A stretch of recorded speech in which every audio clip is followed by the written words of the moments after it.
सबैभन्दा पहिले आफ्नो YouTube एपलाई ओपन गर्नुहोस्। ओपन गरिसकेपछि आफ्नो भिडियोलाई चुज गर्नुहोस्।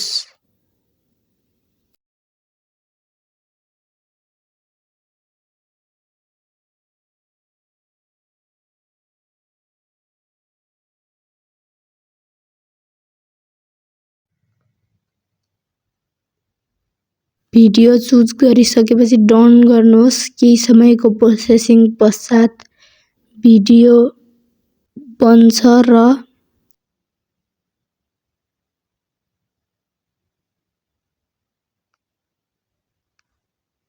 त्यस भिडियो खुलिसकेपछि एड साउन्ड अप्सनमा जानुहोस् र कुनै एउटा ट्रेन्डिङ म्युजिकलाई छान्नुहोस्। त्यसपछि माथिको म्युजिकको अप्सनमा गएर आफ्नो साउन्डलाई 0 गर्नुहोस् र ट्रेन्डिङ साउन्डलाई पुरा गराइदिनुहोस्। पछि नेक्स्ट अप्सनमा थिच्नुहोस् र आफ्नो टाइटल राख्नुहोस्।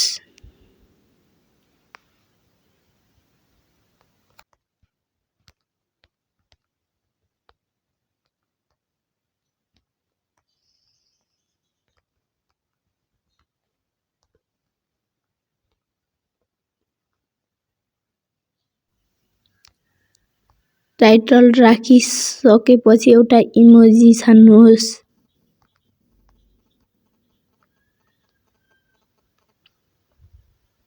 त्यसपछि तलतिर सो मोर भन्ने अप्सनमा जानुहोस् र सेलेक्ट अडियन्स भन्ने अप्सनमा गएर नो मा क्लिक गर्नुहोस्।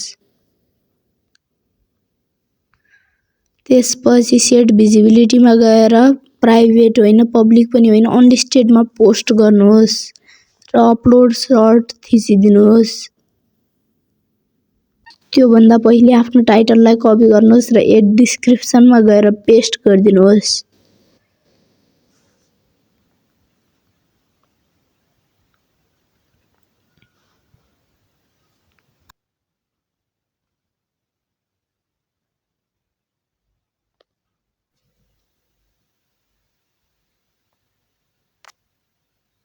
त्यसपछि ब्याक आएर आफ्नो YT स्टुडियोलाई ओपन गर्नुहोस् र त्यसमा भएको कन्टेन्ट अप्सनमा जानुहोस्।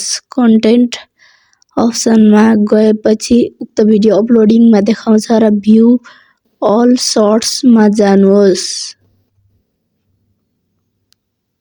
त्यसमा गएपछि तपाईको भिडियो अपलोड हुन लाग्छ, केही टाइम लाग्छ, त्यस समयसम्म पर्खिनुहोस् र भिडियो अपलोड भइसकेपछि उक्त भिडियोमा क्लिक गर्नुहोस् र एडिट पेन्सिलवाला आइकनमा क्लिक गर्नुहोस्।